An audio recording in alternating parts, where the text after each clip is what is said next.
ओम शांति।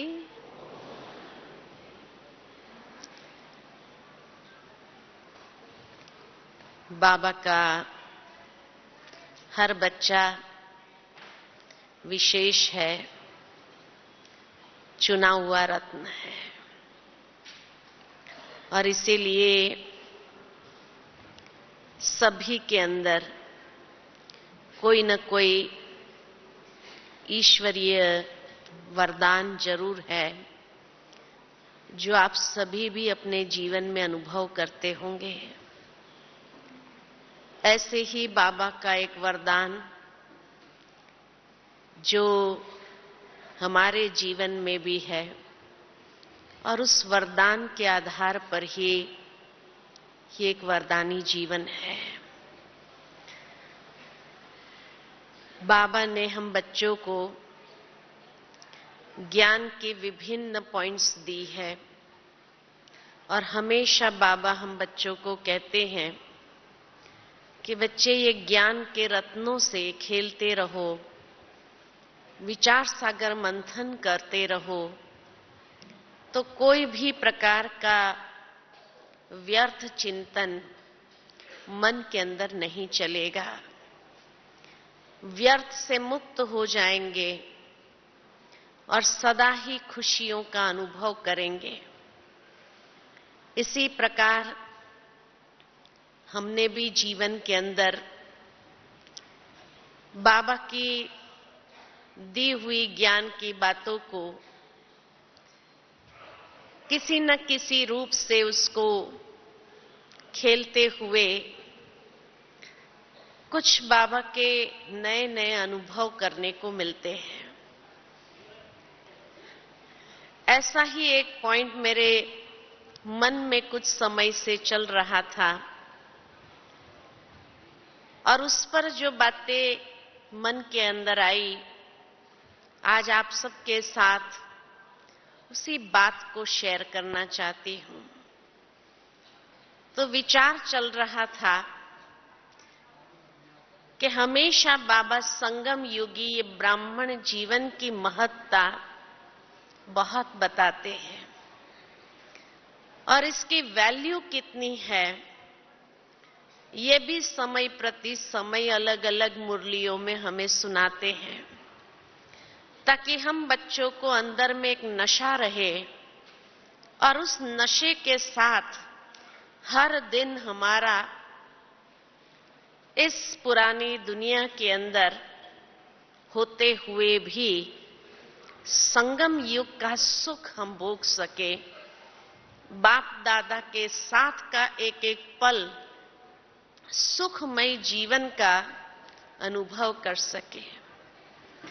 तो विचार चला कि ये संगम युगी ब्राह्मण जीवन जो है उसको कल्प का पहला जन्म कहेंगे या अंतिम जन्म कहेंगे? क्या कहेंगे? पहला जन्म है या अंतिम जन्म है? हाँ, पहला जन्म है ना। ये कल्प का पहला जन्म है। इसीलिए बाबा कहते हैं तुम बच्चे जीते जी मर गए, पुरानी दुनिया से मर गए और ये पहले जन्म में आ गए। तो पहले जन्म में हमारा कोई भी पुराना हिसाब किताब वाला खाता हो सकता है या नहीं? हो सकता है।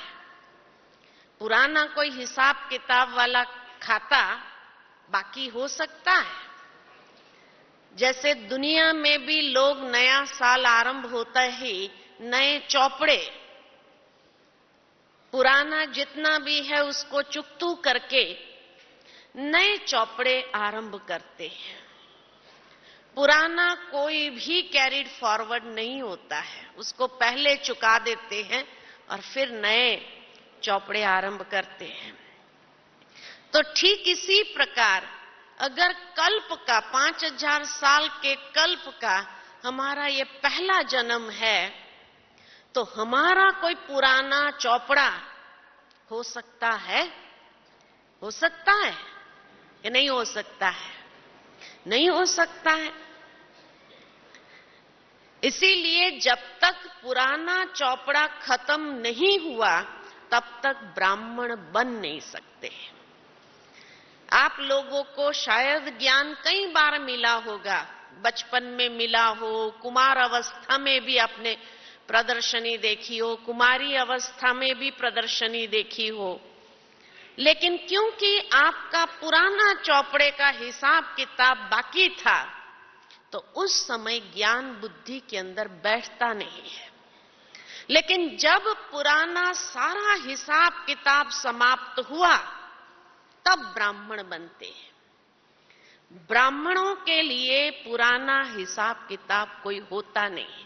इसलिए बाबा कहते हैं तुम्हारा ये नया जन्म है, पहला जन्म है। तब फिर कई बार मन के अंदर सवाल आते हैं, फिर ब्राह्मण जन्म में कई प्रकार की बीमारी आती है, तकलीफें होती है, कई प्रकार की बातें आती है, उसको हम क्या समझे? तो ये हिसाब किताब है नहीं, लेकिन ये जो कुछ भी ब्राह्मण जीवन में हो रहा है ये सब पेपर है। पेपर हमें देना ही पड़ता है, क्योंकि बिना पेपर दिए हम संपूर्ण नहीं बन सकते। इसीलिए बच्चा जैसे स्कूल में आगे बढ़ने के लिए यूनिट टेस्ट भी देनी पड़ती है, तो बीच वाली टेस्ट भी देनी पड़ती है, तो फाइनल एग्जाम भी देते हैं। ठीक इसी प्रकार हमारा भी ये पहला जन्म है और उसके बाद का जो जन्म है हमारा वो सतयुग और त्रेता युग में होना है। और सतयुग के अंदर 16 कला संपूर्ण निर्विकारी मर्यादा पुरुषोत्तम सर्वगुण संपन्न। तो ये टाइटल तभी मिलेगा जो सर्वगुण संपन्न कहा, तो हर गुण हमारे में कितना कहां तक आया है, तो हर गुण का पेपर जरूर देना पड़ेगा। कभी धैर्यता का पेपर देना पड़ता है, कभी मधुरता का पेपर देना पड़ता है, और अगर वो पेपर में फेल होते रहे तो बार बार वो पेपर आता रहेगा, क्योंकि तभी जब तक वो गुण, वो शक्ति हमारे अंदर संपूर्ण रीति से नहीं आ जाती है, तब तक हमें वो पेपर देना पड़ता है। इसीलिए बाबा हमेशा यही कहते हैं कि जो कुछ भी इस ब्राह्मण जीवन में होता है ये एक एक गुण का पेपर है, एक एक शक्तियां कितनी धारण हुई है उसका पेपर है। जितना जल्दी उस गुण को महसूस करते हुए धारण कर लेंगे तो जल्दी पेपर में पास होते हुए आगे बढ़ते जाएंगे। तो पेपर तो देना ही पड़ेगा, नहीं तो सर्वगुण संपन्न कैसे बनेंगे। मर्यादा पुरुषोत्तम, तो सारी ब्राह्मण जीवन की मर्यादाएं हैं, ये मर्यादाओं का भी पेपर तो आएगा या नहीं आएगा। तब तक स्वर्ग में जाने का पासपोर्ट हमें प्राप्त नहीं होता है। इसीलिए कई बार कई लोग कहते हैं कि ब्राह्मण बनने के बाद तो इतनी परीक्षाएं आती है, पहले भक्ति मार्ग में तो इतनी परीक्षा नहीं आती थी। भक्ति मार्ग में कैसे आएंगी परीक्षा? वहां कोई जीवन बनाने वाली बात थोड़ी है। यहां तो हमें स्वर्ग का राज्य भाग्य का अधिकार प्राप्त हो रहा है, तो वो राज्य भाग्य का अधिकार सभी कलाओं में संपन्न जरूरी है, तब तक तो वहां जा नहीं सकते हैं। और बाबा नहीं चाहता है कि मेरा कोई भी बच्चा भाई स्वर्ग का पहला जन्म से सुख भोगे नहीं। इसीलिए हमें जो वर्षा मिलता है उस वर्षे को भी हम कहते 21 जन्म का वर्षा। तो सतयुग के 8 जन्म, त्रेतायुग के 12 जन्म, 20 जन्म और संगम युग का ये जन्म भी, यहां से हमें वर्षा प्राप्त होता है। तो जब बाबा कुछ देना चाहता है, जब बाबा हमारे अंदर वो योग्यता भरना चाहता है, तो वो योग्यता जो भरी है उसके लिए टेस्ट तो देनी पड़ेगी या नहीं देनी पड़ेगी। इसीलिए जितनी मर्यादाएं, गुण, शक्तियां, कलाएं हम भरते जाते हैं, उतना हम सर्वगुण संपन्न मर्यादा पुरुषोत्तम कहलाते हैं। अगर कम हुए तो त्रेता युग का राज्य भाग्य प्राप्त होगा। इसीलिए बाबा कहते हैं, हर बच्चे को जब पूछते हैं कि लक्ष्मी नारायण बनना चाहते हो या राम सीता बनना चाहते हो, तो हर एक क्या कहता है? लक्ष्मी नारायण बनना चाहते हैं। और लक्ष्मी नारायण बनना हो तो इतने योग्यताएं, पात्रता ऐसी हमारी ये संगम युग के पहले जन्म में ही बनती है। इसीलिए इतने टेस्ट पेपर हमारे सामने आते हैं। तो अभी आज के बाद ये माइंड सेट को एक चेंज कर देना है। जो लोग कहते हैं हिसाब किताब, पता नहीं कैसे मेरे हिसाब किताब है, अब जो लोग ये कहते हैं मेरे हिसाब किताब है, तो पुरुषार्थ करने का उमंग, उत्साह समाप्त हो जाता है। क्योंकि हिसाब किताब करके उसको स्वीकार कर लिया तो पुरुषार्थ करने का जो उमंग आता है वो समाप्त हो जाएगा। इसीलिए बाबा कहते हैं कि आज के बाद ये थिंकिंग चेंज करनी है। ब्राह्मणों का हिसाब किताब कोई है ही नहीं। ये फर्स्ट जन्म है और ये फर्स्ट जन्म में हमें पेपर देना है। जब पेपर है तो पास होने के लिए दृढ़ संकल्पधारी बन जाएंगे और पुरुषार्थ करके, तीव्र पुरुषार्थ करके आगे बढ़ने का एक उमंग आएगा। इसलिए आज से कभी ये नहीं कहना मेरा हिसाब किताब। जब कोई व्यक्ति हिसाब किताब कहता है तो कर्म कूटता है, और कर्म कूटता है तो दुख की अनुभूति होती है। लेकिन जब उसको पेपर समझते हैं और पार करते हैं तो पेपर माना ही पास होना ही है मुझे, ये दृढ़ संकल्पधारी बन जाते हैं। कई बार ब्राह्मणों की ये शिकायत रहती है, मधुबन आते हैं, हम दृढ़ संकल्प करते हैं, लेकिन बाद में वो दृढ़ संकल्प कहां चला जाता है पता ही नहीं चलता है। क्यों ढीला हो जाता है? उसका कारण ये है कि हिसाब किताब समझना चालू किया इसीलिए। और जहां हिसाब किताब के रूप में उसको स्वीकार कर लिया तो फेल तो होना ही है, और इसीलिए दृढ़ संकल्पधारी बन नहीं सकते हैं। जैसे जब आप ब्राह्मण बने, उदाहरण के रूप में, और जब से आपने बाबा के ज्ञान को समझा, मेरा बाबा है ये निश्चय हुआ, तो ये निश्चय होते ही ब्राह्मण जीवन की मर्यादाओं को आपने पालन करना जरूरी समझा। पवित्रता की धारणा हो, खान पान की धारणा हो कि आज के बाद मुझे प्याज लहसुन नहीं खाना है। तो जैसे ही उस जीवन की वैल्यू समझी तो दृढ़ संकल्प आपने लिया कि मुझे प्याज लहसुन नहीं खाना है। उसके बाद जब आप रिश्तेदारियों में जाते हैं और कोई आपको फोर्स करता है खाने के लिए, तो उस वक्त आप क्या समझते हैं? मेरा हिसाब किताब है, चलो खा लो। करते हैं ऐसा? नहीं, उस समय मन के अंदर पहला विचार यही आता है, ये पेपर है मेरे लिए कि मैंने जो संकल्प लिया है उस पर मैं कितना दृढ़ हूं। तो कोई कितना भी आपको खाने के लिए फोर्स करे तो भी आप खाते हैं? नहीं खाते हैं। पवित्रता की धारणा जैसे ही आपने लिया, उसके बाद कोई कितना भी तोड़ने के लिए आपको मजबूर करे, आप तोड़ेंगे? नहीं तोड़ते हैं। और दृढ़ संकल्प, और जैसे ही उसको पास कर लेते हैं और वो व्यक्ति भी कन्विंस हो जाता है कि हाँ, ये बहुत ऊंची बात है जो आपने धारणा, मर्यादाएं अपने जीवन में ली है, जैसे ही वो व्यक्ति भी कन्विंस हो जाता है और वो आपको फोर्स नहीं करता है, तो आप विजय की खुशी का अनुभव करते हैं या नहीं करते कि विजयी हो गए। इसी तरह हर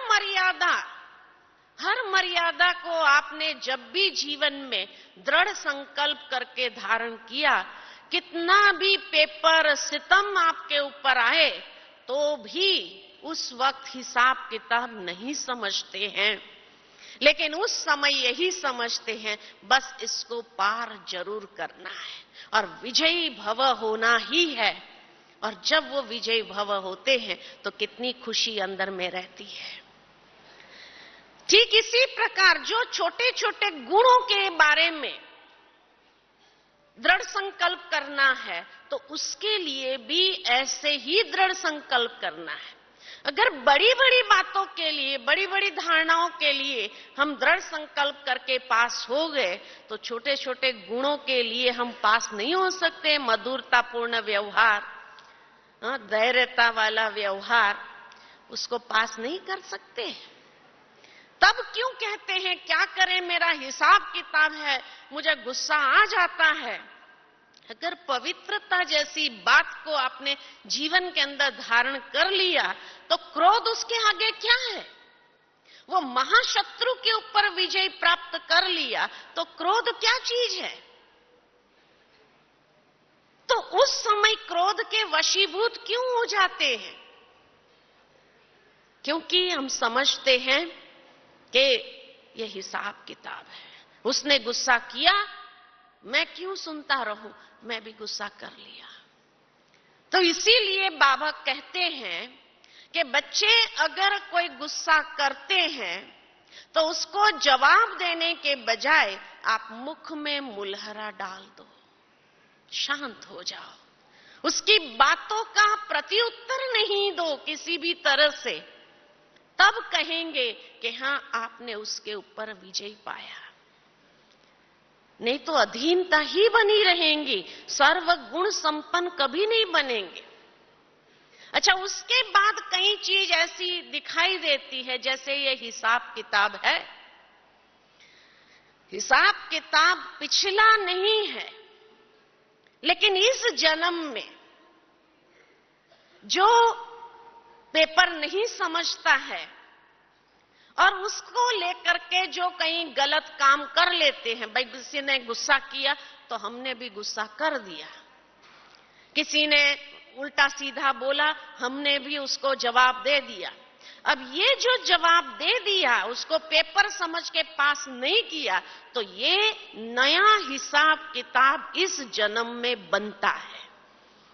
अब जो बनता है, आगे सतयुग और त्रेता युग है जहां चुकतू तो करना नहीं है। तो ब्राह्मण जन्म में जो भी विकर्म किया उसको कहां चुकतू करेंगे, उसको कहां चुकतू करेंगे? यही करना पड़ेगा। तो इसीलिए बाबा कहते हैं मुख में मुलहरा डाल दो, ताकि आपका बने नहीं अकाउंट। क्योंकि अगर बना दिया और फेल हो गए तो ये जो हिसाब किताब नया बनाया इस जन्म में, उसको तो चुकतू करना ही पड़ेगा और यही चुकतू करना पड़ेगा। वो चुकतू करने के लिए आगे कोई जन्म नहीं है। इसलिए बाबा कहते हैं छोटे छोटे जो विकर्म बहुत हो जाते हैं, जिस कारण व्यर्थ संकल्प चलते हैं। पहली सजा क्या होती है भोगना की? जो हमने नए हिसाब किताब इस जन्म में क्रिएट किए, तो उसकी पहली सजा क्या होती है? हमारी खुशी गायब हो जाती है, व्यर्थ संकल्प चलना शुरू हो जाता है, योग नहीं लगता है। ये सजा है उसकी। जो हिसाब किताब हमने बनाया नया, उसको और कहीं नहीं, उसको यहीं चुकतू करना पड़ता है। इसीलिए बाबा कहते हैं ब्राह्मण जीवन की वैल्यू को समझो यहां और क्रिएट नहीं करो। अच्छा, कुछ विकर्म ऐसे हो जाते हैं ब्राह्मण जन्म में भी जो इस जन्म में चुकतू नहीं हो पाते, तो वो कर्म क्या होता है? वो कर्म संचित रूप में आत्मा में मर्ज हो जाते हैं, संचित रूप में, क्योंकि सतयुग और त्रेता युग में तो जाना नहीं है, उस कर्म का हिसाब किताब भोगना नहीं है। तो वो जो संचित रूप में अंदर में चले गए, उसको जैसे हमने दुनिया में भी कई अमाउंट जो है हम फिक्स में डाल देते हैं, और फिक्स अकाउंट में डाल दिया, बैंक में भी फिक्स अकाउंट खोल दिया, तो फिक्स कितने साल में डबल होता है? फिक्स में डाला हुआ पैसा कितने साल में डबल होता है? 4-5 साल के अंदर डबल हो जाता है ना, 5-6 साल में डबल हो जाता है। तो अब ये जो विकर्म कुछ ऐसे बड़े हैं जिसको हमने संचित रूप में आत्मा में भर दिया, अब वो मर्ज हो गए, फिक्स में चले गए, एफडी बन गई उसकी। अब ये एफडी कहां खुलेगी? द्वापर युग में खुलेगी। तो 2500 साल का इंटरेस्ट कितना होगा बताओ? 2500 साल का इंटरेस्ट कितना होगा? इंटरेस्ट तो देना ही पड़ेगा ना, कि नहीं देना? एफडी जो बना दी उसकी, और इसलिए 2500 साल का इंटरेस्ट अगर 5 साल में भी डबल होता है यहां पर, तो 2500 साल का इंटरेस्ट कैलकुलेट करो कितना होता है, कितना ज्यादा होता है। इसीलिए बाबा ने पिछले साल संगम युग की एक एक घड़ी की वैल्यू बताई, और बाबा ने कहा एक का पदम गुना, एक का पदम गुना, डबल भी नहीं, पदम गुना उसकी भोगनी पड़ेगी। तो यहां नहीं भोगनी पड़ेगी, लेकिन जब वो एफडी खुलती है द्वापर युग में, किसी की कलयुग में खुलती है, तो और ज्यादा है ना। इसीलिए आप हिस्ट्री में पढ़ते हैं कि द्वापर युग में जो कुछ राजाएं ऐसे हुए, इतने दुष्ट राजाएं होते थे जो छोटी सी गलती अगर प्रजा से हो गई तो उसके ऊपर कोड़े बरसाते थे, चमड़ी उधेड़ते थे। कई लोग तो निर्दोष होते थे, लेकिन फिर भी उसकी चमड़ी उधेड़ी जाती थी। अब द्वापर युग में आते ही उसने कौन सा कर्म ऐसा इतना कड़ा किया जो चमड़ी उधारने वाली, ये कोड़े बरसाने वाला उसको भोगनी पड़ी। ये एफडी खुली, ये एफडी खुली। इसीलिए हिस्ट्री में पढ़ते हैं कि हिटलर जैसे लोग थे जो कितना लोगों को गैस के चैम्बर में बंद करके तड़पा करके मारा है उसने। अब उन्होंने कौन से कर्म किए? कई लोग हमसे पूछते, उन्होंने द्वापर में आते ही ऐसा कौन सा कर्म किया जो इतना उनको तड़पा करके मरना पड़ा? ये सारी उनकी एफडी खुली, क्योंकि जो द्वापर में फ्रेश आत्माएं उतरती है उसको भोगना नहीं है। इसीलिए शास्त्रों में जो लिखा है कि धर्मराजपुरी की यातना भोगतनी पड़ती है, कोड़े बरसेंगे, चमड़ी उधड़ेंगी। ये कहां उधड़ेंगी? ऊपर तो कोई धर्मराजपुरी है नहीं, लेकिन जिसने अपनी एफडी बनाई, वो एफडी बनते ही धर्मराजपुरी में ट्रिब्यूनल बैठेगी, ठप्पा लग गया, उसने ये कर्म किया, उसकी एफडी बना दो, और फिर वो जाकर कहां खुलने वाली है?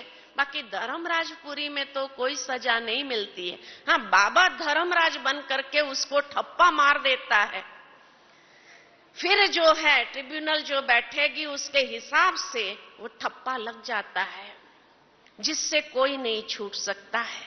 इसीलिए वो जब द्वापर युग में आते हैं और द्वापर युग के बाद जैसे जैसे उनकी एफडी खुलने लगती है, तो वो अनुभव, होता है। इसीलिए बाबा कहते एक का पदम गुना, एक ऐसा विकर्म ब्राह्मण जन्म में होने के बाद भी अगर किए तो उसका पदम गुना भोगने का अनुभव होगा। कई लोग पूछते थे कि सतयुग में चले जाएंगे फिर पदम गुना कैसे भोगेंगे। ऐसे कई लोगों के कुछ सवाल जो आए थे, उन सवालों को लेकर के मन में ये प्रश्न का विचार सागर मंथन चला। तो उस समय ये बात महसूस हुई कि सचमुच बाबा ने जो कहा एक का पदम गुना, तो एक का पदम गुना कैसे बनता है। इसलिए बाबा कहते हैं कि इतना तीव्र पुरुषार्थ करो, इतना ज्वाला स्वरूप योग का अनुभव करो, जो वो एफडी को यहीं जला दो। अगर यहीं उसको जला देंगे तो द्वापर के बाद वो खुलेगी नहीं। इसलिए या तो जला दो उसको, इतना पावरफुल योग का अभ्यास करके। कल भी बाबा ने इसीलिए कहा बच्चे 5-5 मिनट बीच बीच में ये अभ्यास करो। अंतिम समय ये अभ्यास काम आएगा, क्योंकि व्यर्थ संकल्प चलने के लिए निमित्त नहीं बनेगा। इसलिए उसको जला दो। ये अभ्यास हमें ऐसा काम में आएगा जो उस एफडी को जब जला देंगे 1 सेकंड में, लेकिन बीज रूप अवस्था में अगर चले गए तो बीज रूप अवस्था में जाकर के जो ज्वाला स्वरूप योग का, भले वो 1 सेकंड का ही अनुभव क्यों न हो, लेकिन 1 सेकंड का अनुभव भी ऐसा होगा जैसे कई एफडीओ को जला दिया हमने। तो या तो योग को इतना पावरफुल बनाओ ताकि हम एफडी को यहीं जला सके, क्योंकि अगर ये साथ में चली तो उसकी भोगना तो पदम गुना होकर के ही प्राप्त होगी। ये परिस्थिति या परीक्षाओं को पास करने की जो विधि बाबा ने बताई, कौन सी विधि बताई है? बहुत सुंदर और सिंपल विधि बताई है कि बच्चे जब भी कोई पेपर आए, मुख में मुलहरा डाल दो और अंदर में यही संकल्प करो, पास करना है, पास होना है और पास रहना है। ये 5 शब्द को स्मृति में रखो, और जैसे ही 5 शब्द को स्मृति में रखेंगे तो कोई भी बात आएंगी, पेपर आएंगे तो उसको पास करना आसान हो जाएगा। यही अंदर में रखो, बाबा के पास रहना है, बुद्धि से बाबा के पास जाके रहना है। ये पेपर आया है उसको पास करना है और पास होना ही है। दृढ़ संकल्प उसमें कि हमें पास होना ही है। जब ये 5 शब्द अंदर में याद रहा तब pass with honours, pass with honours हो जाएंगे। और इसीलिए पेपर हर एक ने पास किया, ब्रह्मा बाबा से लेकर के बड़ी दादियों से लेकर के सबने पेपर पास किए, लेकिन उन्होंने कभी हिसाब किताब नहीं समझा। उन्होंने हमेशा उसको पेपर समझा, इसलिए पास करना आसान हो गया। ब्रह्मा बाबा के सामने भी पेपर आया, हॉस्पिटल में जाना पड़ा, ऑपरेशन भी बाबा पर हुए। और जब बाबा पर ऑपरेशन हुआ तो बाबा जैसे ही सुबह डॉक्टर आते थे, बाबा उठ करके बैठे होते थे और बाबा उनसे पूछते थे डॉक्टर को, बच्चे ठीक हो, बच्चे ठीक हो। वो डॉक्टर आश्चर्य खाता था कि पहली बार ऐसा पेशेंट देखा जो हमें पूछता है डॉक्टर को कि बच्चे आप ठीक हो। तो इसका मतलब कि उन्हें वो चीज की भोगना का अनुभव ही नहीं है। ऐसे उन्होंने पेपर पास किए। मम्मा के लिए हम सभी जानते हैं कि मम्मा को इतनी बड़ी बीमारी थी, लेकिन मम्मा के चेहरे पर दुख दर्द की रेखा तक नहीं होती थी। दादियां अपना अनुभव सुनाती है कि दुख दर्द की रेखा तक नहीं होती थी। कैंसर जैसी बीमारी होने के बावजूद भी अंतिम दिन, शरीर छोड़ने वाले दिन कितना दर्द होगा, लेकिन मम्मा ने एक एक को बैठ के अंगूर बांटा और चेहरे पर एक रेखा तक नहीं होती है, इसको कहते हैं पास कर दिया। बड़े से बड़े पेपर को पास कर दिया और पास विथ ऑनर हो गए। इसी तरह गुलजार दादी के जीवन की बात हम सभी जानते हैं कि जब दादी को ऑपरेशन हुआ तो बाबा ने कभी नहीं कहा यह हिसाब किताब है। हॉस्पिटल में भी गए तो भी बाबा ने यही कहा, होली स्थल पर जा रही है, होली स्थल है। और बाबा ने यही कहा, निमित्त ये बीमारी है, लेकिन उससे एक नई सेवा का अध्याय खुलना है। और नई सेवा कैसे डॉक्टरों की आरंभ हुई, उसके बाद ये सेवा को भी हमने देखा। तो बीमारी तो एक निमित्त कारण था। जब दादी के ऊपर ऑपरेशन हुआ और डॉक्टर अशोक मेहता आते थे, पूछते थे, दादी आप ठीक हो, रात को नींद आई? दादी हमेशा मुस्कुराते हुए यही कहती थी, डॉक्टर साहब आपने तो पता नहीं क्या किया, कोई दर्द नहीं, रात को नींद भी बहुत अच्छी आई और बहुत अच्छा है। ये कौन कह सकता? डॉक्टर ने यही कहा। ये पहला पेशेंट ऐसा है जो कहता है कि डॉक्टर साहब आपने क्या किया हमें पता ही नहीं और नींद बहुत अच्छी आई। नहीं तो साइकोलॉजिकली पेशेंट्स के ऊपर इतना इफेक्ट आता है कोई भी ऑपरेशन का कि दूसरे दिन जैसे ही सुबह डॉक्टर आता है तो वो पेशेंट क्या करता है, अरे डॉक्टर साहब रात भर नींद नहीं आई, गैस हुआ, यहां दर्द हुआ, वहां हुआ, ऐसा हुआ, वैसा हुआ, कितनी कंप्लेन होती है। लेकिन दादी के मुख से कंप्लेन तक नहीं सुनी। ये है कि पेपर को पास कर दिया, कितना भी बड़ा पेपर हो। कई लोग हमें पूछते हैं कि दादियों के सामने ऐसा हिसाब किताब, उन्होंने ऐसा कौन सा कर्म किया जो हिसाब किताब भोगना पड़। उनके सामने कोई हिसाब किताब है ही नहीं। उनके सामने जो भी है वो पेपर है। बाबा इसीलिए हमेशा कहते रहे कि बच्चे मैं इंजन हूं, जितने भी पेपर आने हैं, तूफान आने हैं, सब मेरे सामने आने हैं, सबसे पहले मुझे अनुभव होता है और आप तक वो तूफान जाते जाते तो उसका असर बहुत कम हो जाता है। बाबा के बाद ये दादियां हैं, जिन दादियों ने भी ये पेपर को अपने ऊपर लिया ब्राह्मण परिवार तक पहुंचने से पहले। उनका कोई हिसाब किताब नहीं है, लेकिन सारे पेपरों को अपने ऊपर लेकर के हमारे सामने प्रैक्टिकल एग्जाम्पल बन गए कि हर पेपर में कैसे उसको पास करना है। दर्द हुआ, ये हुआ, वो, ये फेल होने वाली बात है। तो इसीलिए जब उन्होंने पास किया बड़े से बड़े पेपर को, मुस्कुराते हुए पास किया, कोई भी पेपर उनका फेल नहीं हुआ, कहीं भी उन्होंने गलत व्यवहार किसी के साथ नहीं किया और अपना हिसाब किताब नहीं बनाया, तभी तो ये सतयुग के अंदर जाकर के महाराजा महारानी बनते हैं। ऐसे ही थोड़ी बन जाते। इसी तरह अगर सतयुग के अंदर हम भी लक्ष्मी नारायण के रूप में आना चाहते हैं तो पेपर तो आएगा। जितना आगे होद्दा लेना चाहते हैं, जितना आगे स्टेटस प्राप्त करना चाहते हैं, बाबा इसीलिए हमेशा कहते कोई आईएएस बनता है तो उसके पेपर वैसे होते हैं।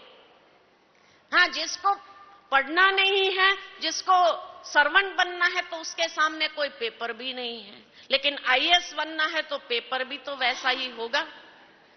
तो इसीलिए बाबा कहते हैं बड़े से बड़ा तूफान आता है तब भी आप ये समझो कि ये तोहफा है, मुझे कुछ प्रदान करने आया है, कोई ना कोई सतयुग की योग्यता प्रदान करने के लिए मेरे सामने ये पेपर आया है। तो कितनी भी बड़े से बड़ी बात हो उसको आसानी से पानी पर लकीर या मक्खन से बाल निकल जाता है और वो हमें तकलीफ का अनुभव नहीं कराता, लेकिन जब उस पेपर में पास होते हैं तो खुशी का अनुभव होगा। और वो खुशी इतनी अलौकिक होगी, इतनी सुंदर होगी कि वो खुशी का अनुभव करते हुए अंदर में धन्य धन्य महसूस करेंगे, बाबा का हर पल साथ का अनुभव करते हुए जैसे वो पेपर को पास करेंगे। तो ये पेपर जो आना है वो हमें एक एक गुण को संपूर्णता की ओर ले जाने के लिए, एक एक शक्ति, एक एक मर्यादा संपन्न बनाने के लिए, आगे बढ़ाने के लिए ये पेपर आते हैं। बाकी जो कई लोगों की थिंकिंग होती है कि बड़े बड़े दादियों को ये पेपर क्यों आया, मम्मा को ऐसा पेपर क्यों आया, कई लोगों का सवाल होता है। ये हिसाब किताब नहीं है। इसी तरह आपके सामने भी अगर कोई छोटी मोटी बीमारी भी आती है तो उस वक्त यही समझो, जब हमारे बड़े ने उसको पेपर के रूप में पास किया तो ये निमित्त पेपर आया है। मेरी सहन शक्ति कितनी है, ये सहन शक्ति को बढ़ाने के लिए बाबा ने कहा है एक मुरली के अंदर कि बच्चे अष्ट रत्न में आना है तो अष्ट शक्तियां संपन्न बनना है। तो अष्ट रत्न में जिसको आना है, अष्ट शक्ति संपन्न उसको बनना है। तो अष्ट शक्ति संपन्न कैसे बनेंगे? तो एक एक शक्ति का पेपर तो देना पड़ेगा या नहीं देना पड़ेगा? और बड़े से बड़े रूप में उसका पेपर दिया। सहन शक्ति कितनी एक्सट्रीम तक हमारे अंदर हो सकती है, उसका पेपर जब दिया, बाबा की याद में रह करके आत्माभिमानी स्थिति से जब उस पेपर को पास किया, और जब पास हो जाएंगे वो अष्ट शक्ति आएंगी। इसीलिए ये नहीं कि महारथियों के सामने आती है इसीलिए वो संपूर्ण बन जाते हैं, नहीं। बाबा तभी कहते हैं नंबर कोई भी फिक्स नहीं है, नंबर कोई भी फिक्स नहीं है, खाली पहला और दूसरा ही फिक्स है, बाकी कोई भी नंबर फिक्स नहीं है। और जब बाकी कोई भी नंबर फिक्स नहीं है तो आपके सामने जब पेपर आता है, आप हिसाब किताब बना के एफडी बना देते हैं, तो बाबा तो नहीं चाहेंगे ना ये बच्चे को कोड़े मिले। तो वहीं से आप फेल होकर के नीचे जाना आरंभ करते। दादियों के सामने इतने बड़े से बड़े पेपर आए, लेकिन उन्होंने एफडी नहीं बनाई, किसी भी पेपर की हिसाब किताब नहीं बनाया, इसीलिए वो संपूर्ण बन गए। और संपूर्ण बन करके उन्होंने अष्ट शक्तियों को संपूर्ण रूप से धारण किया। सहन शक्ति ब्रह्मा बाबा की, सामना करने की शक्ति, निर्णय शक्ति, परख शक्ति, ये सारी शक्तियों का पेपर ब्रह्मा बाबा ने भी एक्सट्रीम रूप में दिए, तभी अष्ट रत्न में आए। इसी तरह ये दादियों के सामने भी जो एक्सट्रीम रूप में ये पेपर आते हैं, ये उनके हिसाब किताब नहीं है। तो आज से हम ये थिंकिंग बदल दे अपनी, और अपने लिए भी ये थिंकिंग बदल दे। हमारा भी कोई भी हिसाब किताब नहीं है, क्योंकि हिसाब किताब पूरे हुए तब हम ब्राह्मण बने।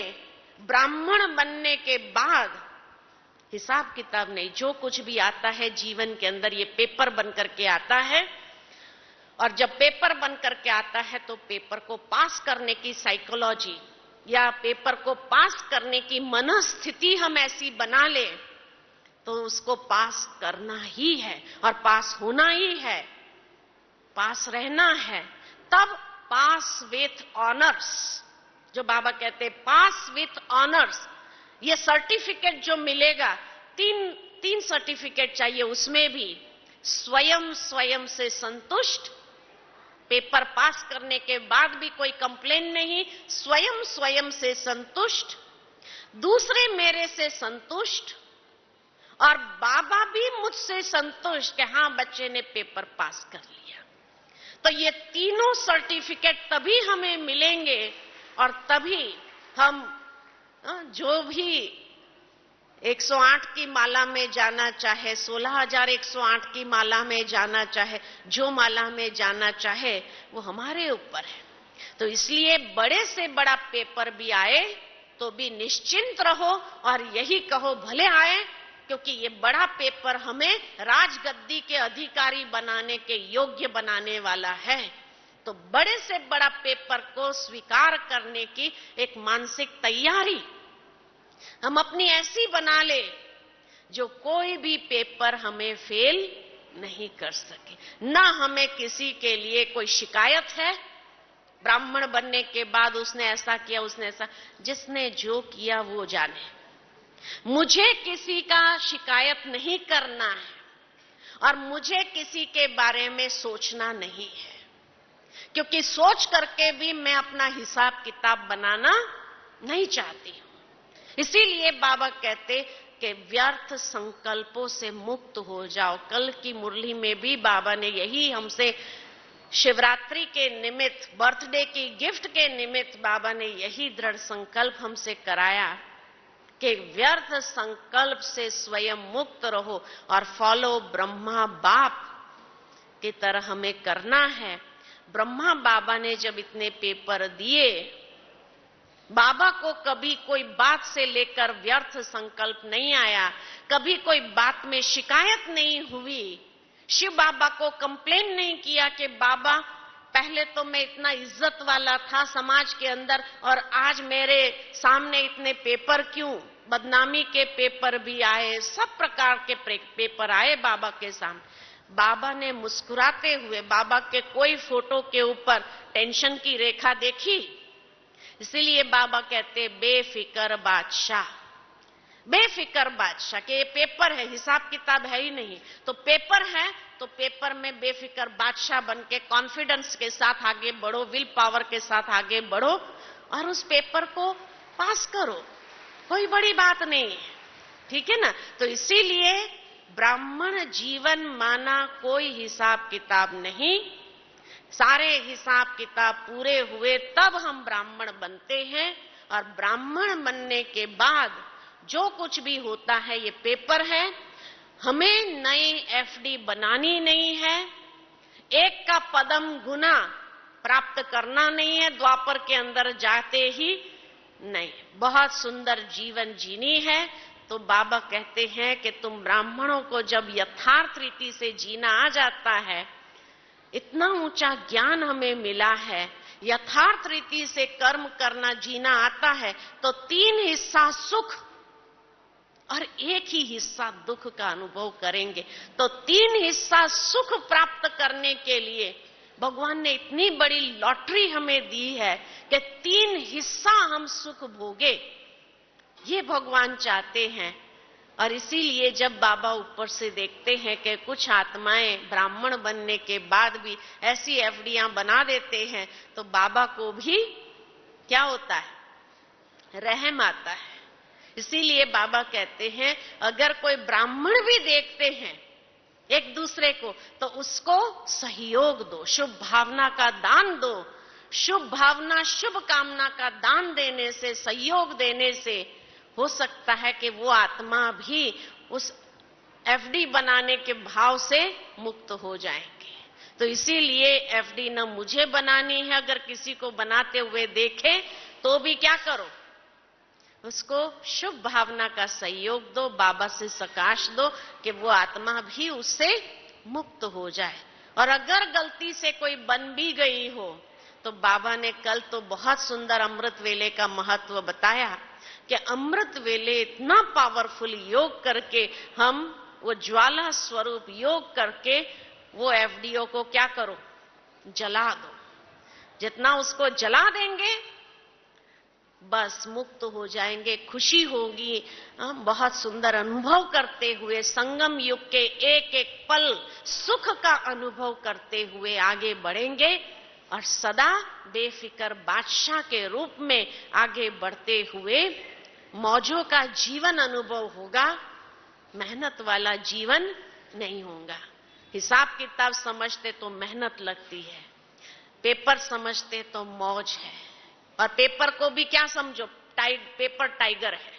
बाबा कहते कागज का शेर है, वो खाली आया है, अंदर से खोखला है, इसलिए पेपर को भी क्या समझो, पेपर टाइगर है। और पेपर टाइगर समझेंगे तो वो चीज आपको दुख दर्द का एहसास नहीं करा सकती है और बहुत अच्छी तरह से उसको पार करते हुए आगे बढ़ते जाएंगे। ठीक है, अच्छा, ओम शांति।